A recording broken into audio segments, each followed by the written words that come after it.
I was 17 years old when my parents decided I was the problem, taking up too much room in their lives. They didn't yell. They didn't cry. That's the part that still hurts the most.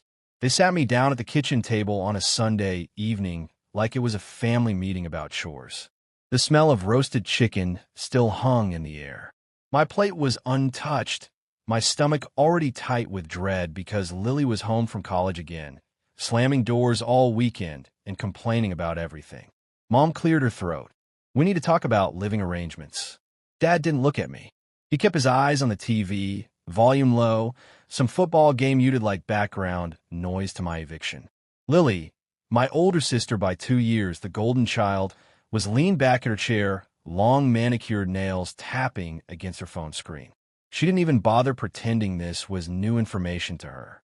Mom smiled in that tight, rehearsed way she always used when she'd already made up her mind. Your sister's really struggling being back home, she said. She needs more space. That phrase landed like a slap. More space. I repeated. We have 3 bedrooms. Yes, Mom said patiently, like I was slow. And your room is the largest. It just makes sense. I laughed at first, a short, disbelieving sound. So, you want me to switch rooms? Dad finally spoke, sighing. No, we think it's time for you to move out.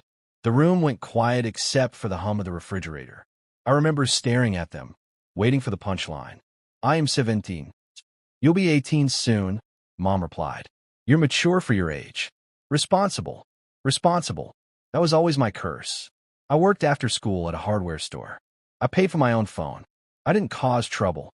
Lily crashed cars, failed classes, and somehow still got applause for existing. I don't have money, I said. I have $12 in my account. Mom waved her hand dismissively. You'll figure it out. Plenty of kids do. I turned to Lily. You're okay with this? She finally looked up, annoyed. Why are you making this such a big deal? I just want to feel comfortable in my own home. My own home. As if it hadn't been mine, too. How much time do I have? I asked quietly. Mom exchanged a look with Dad. 30 days. I didn't cry until later. Right then, something cold settled in my chest. I nodded, stood up, and went to my room. The room Lily had already mentally claimed. That night, I lay awake staring at the glow-in-the-dark stars still stuck to my ceiling from when I was 10. I thought about how Mom used to say I was her easy child. How Dad never came to my school events, because Lily always had something more important. I thought about the college fund they'd emptied to pay for Lily's second attempt at freshman year, while telling me community college was more realistic. Over the next month, I tried everything. I asked about staying until graduation. I offered to pay rent. I suggested sleeping in the basement. Each idea was shut down gently, but firmly. This is for the best, Mom insisted. For who? I asked. For the family. On my last day, I packed my life into 2 black trash bags. Clothes, a few books, my old laptop with a cracked corner. I left behind trophies I'd won because no one remembered what they were for anyway. As I dragged the bags toward the door, Lily was already measuring the walls of my room. I'm thinking of vanity here, she said to Mom. And fairy lights. Mom smiled. It'll look so nice. Dad handed me a $50 bill at the door like a tip. Don't waste this. I walked out without hugging them. I slept that night on a coworker's basement floor, listening to pipes rattle and wondering how I'd gone from family to excess baggage. The next morning, Lily posted an Instagram story. New room, new vibes. My old window was open behind her, sunlight pouring in where my bed used to be. No one called to ask if I was okay. Not when I missed meals to save money. Not when I worked double shifts while finishing high school. Not when I turned 18 alone, eating a gas station cupcake with a single candle I bought myself. But I remembered everything, and that memory would matter more than they ever expected. People love to say, everything happens for a reason. What they don't say is that sometimes the reason is cruelty, and you're the one left cleaning up the mess. The basement I slept in belonged to Mark, a guy from the hardware store who barely knew my last name. He charged me $200 a month to sleep on a mattress next to his water heater. No window, no door, just a hanging sheet for privacy. I told myself it was temporary. It lasted 8 months. I finished high school running on caffeine, anger, and stubbornness. I wake up at 5 a.m., take 2 buses to school, then another bus to work. I smelled like sawdust and sweat most days. Teachers asked if everything was okay at home. I lied automatically. It was easier than explaining that my family had decided I was optional. My parents didn't come to graduation. Mom texted me, "Congrats graduation, Cap," 2 hours later, followed by a photo of Lily in her new room, sprawled across my old bed like a queen. Fairy lights, a vanity, fresh paint. My chest burned, but I congratulated myself for not replying. I enrolled in community college because it was all I could afford. No help, no cosign loans. When I asked Dad if there was any leftover college fund for me, he hesitated too long. "We already used it," he said. Lily needed another semester. Another semester turned into another year. Then another.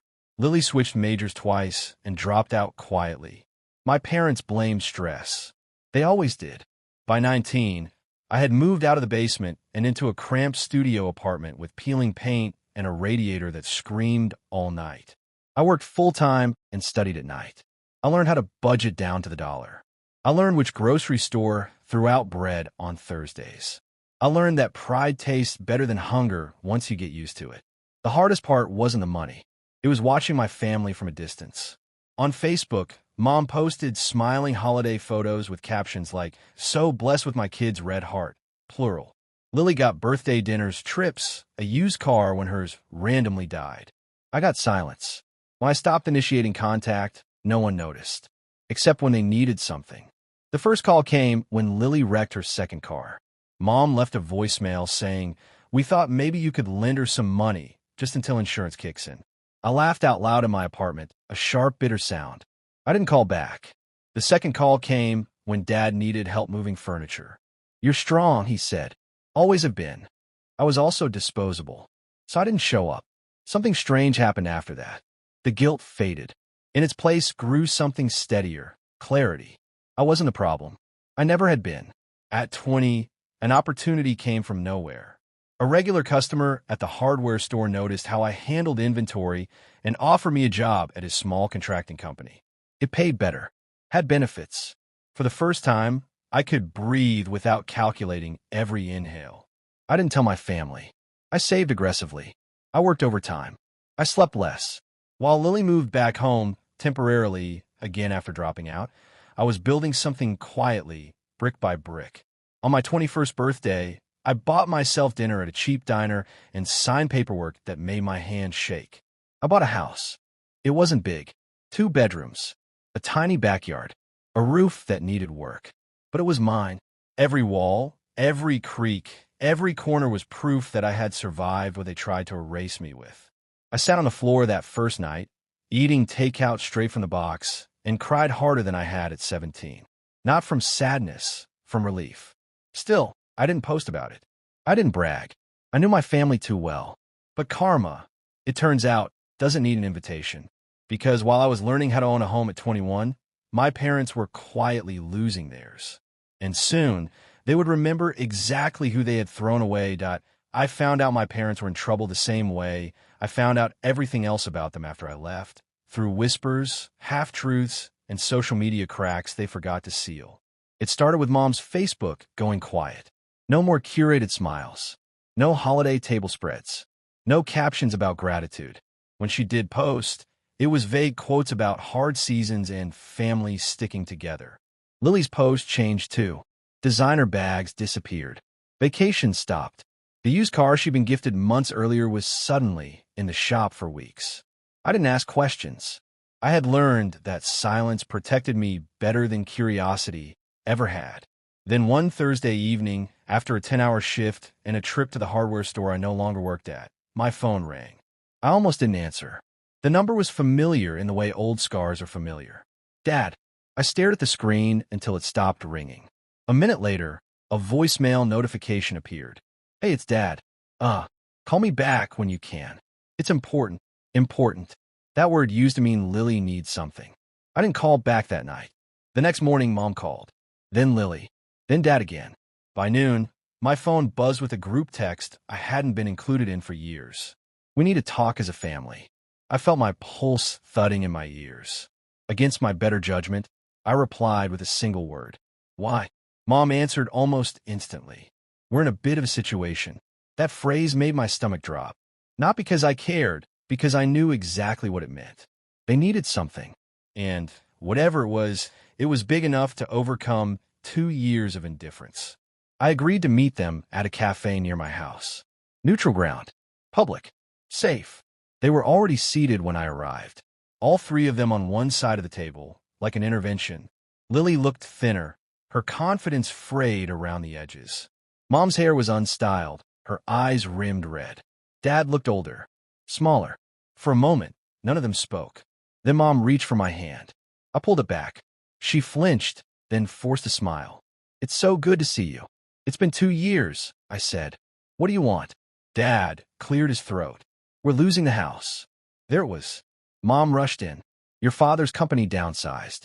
Lily hasn't been able to find stable work, and with the mortgage rates. With Lily not working, I corrected calmly. Silence. Lily crossed her arms. That's not fair. I looked at her. Neither was kicking me out at 17. Her mouth opened, then closed. Dad sighed. We wouldn't be here if we had other options. I nodded slowly. So what's the ask? Mom hesitated. Lily stared at the table. Dad finally said it. We were hoping we could stay with you. Temporarily. I laughed. I couldn't help it. It burst out of me, sharp and disbelieving. People at nearby tables glanced over. You don't even know where I live, I said. We know you're doing well, Mom said quickly. We heard.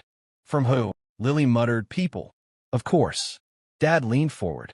We're family. The word felt strange now, like a language I'd once spoken fluently, but had forgotten. You threw me out, I said evenly, so Lily could have my room. That's not how it was, Mom said, tears forming. It is exactly how it was. Lily snapped. You didn't even need the space. You were barely home. I turned to her slowly, because I was working to survive. The table went quiet.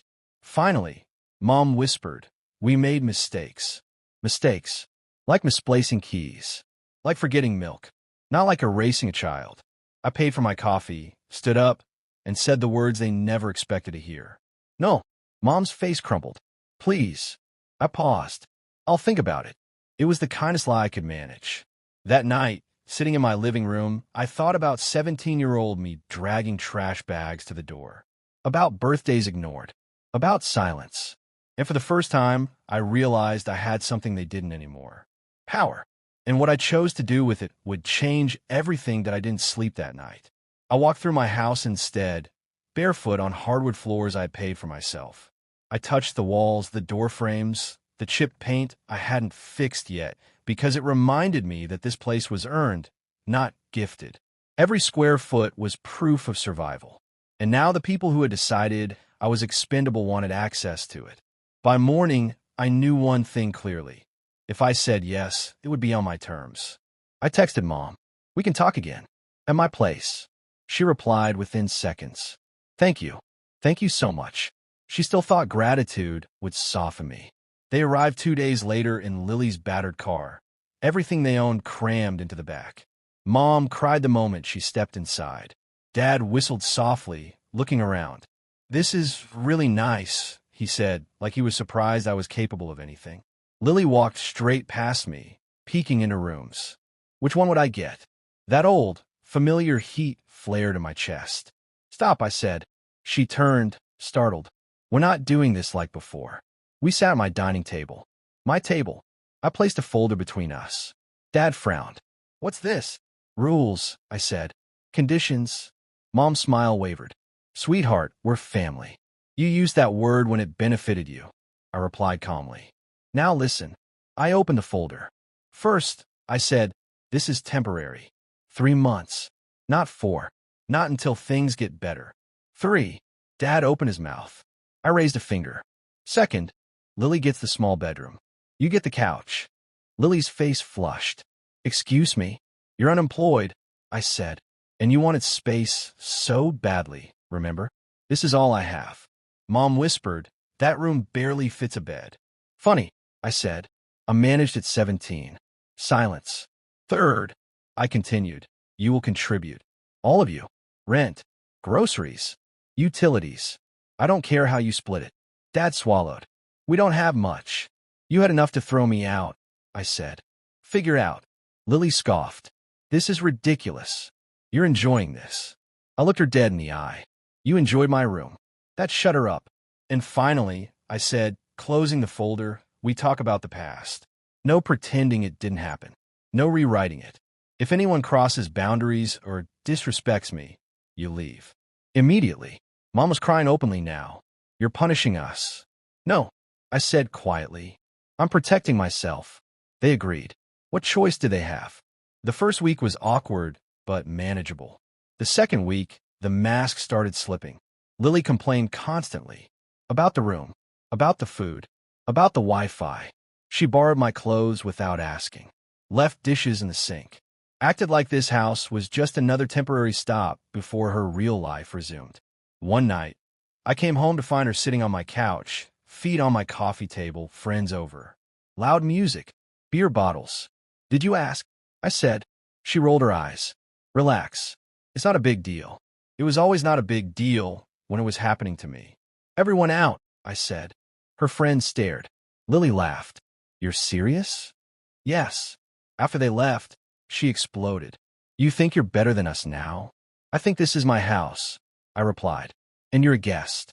She stormed off, slamming the door. Mom tried to smooth things over. Dad avoided conflict like always. But the tension thickened daily. Then I found a post. Mom had written it.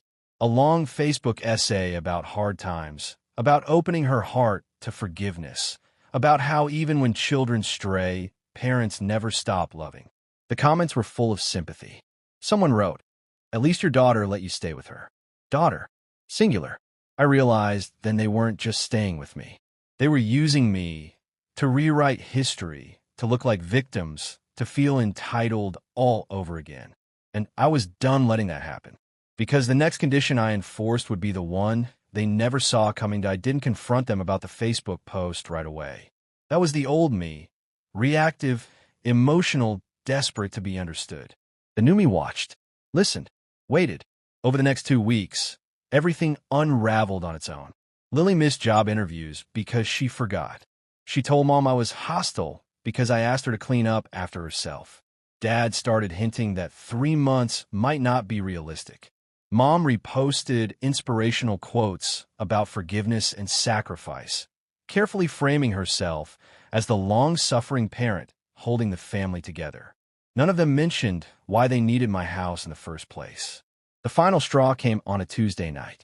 I came home early from work and heard voices in my bedroom. My bedroom. I opened the door to find Lily on my bed, scrolling on her phone, my laptop open beside her. What are you doing? I asked, my voice dangerously calm. She didn't look up. Borrowing Wi-Fi. The signal's better in here. That's my laptop. She shrugged. You weren't using it. Something inside me went quiet. I walked to the living room, where Mom and Dad were watching TV like nothing was wrong. We need to talk, I said. Mom muted the TV instantly. What's going on? I placed my laptop on the table. Why was Lily in my room? Dad frowned. She said you told her she could use it. I turned to Lily. Did I? She scoffed. You're overreacting. I smiled. That scared them. I warned you, I said evenly. Boundaries. Respect. Consequences. Mom stood up. Now, wait. No. This ends tonight. Dad's face drained of color. You can't just kick us out. I can't, I said. Because this is my house. Mom started crying, loudly now. After everything we've done for you, I met her eyes. You threw me out at 17 with $12. Don't rewrite that. Lily snapped, you survived. You're fine. Yes, I said. Despite you. Not because of you. I handed Dad an envelope. You have until morning. Dad's hands shook as he opened it. Inside were printed screenshots. Mom's Facebook post, messages Lily had sent mocking me to friends, a saved voicemail from years ago where Mom said, "You're strong, you'll manage." You didn't think I remembered, I said quietly. But I remember everything. They left the next morning in silence. No screaming, no apologies, no dramatic goodbye, just the sound of a door closing finally on my terms. A week later, Mom posted again. This time, the tone was different. Bitter, vague, People started asking questions in the comments. Why did you have to move out of your daughter's house? What happened between you and your other child? Other child. I didn't comment. I didn't need to. Dad called once, then stopped. Lily blocked me. And for the first time in my life, the silence felt peaceful. I repainted my bedroom. I bought a new bed. I fixed a roof. I hosted friends who asked permission and brought food and laughed without entitlement. On my 22nd birthday, I sat in my backyard with a cupcake and one candle. Again, but this time it wasn't lonely. It was earned. Sometimes karma isn't loud. Sometimes it's simple. They threw me out so my golden sister could have more space. And 2 years later, I learned the most important truth of all. I was never the one who didn't belong.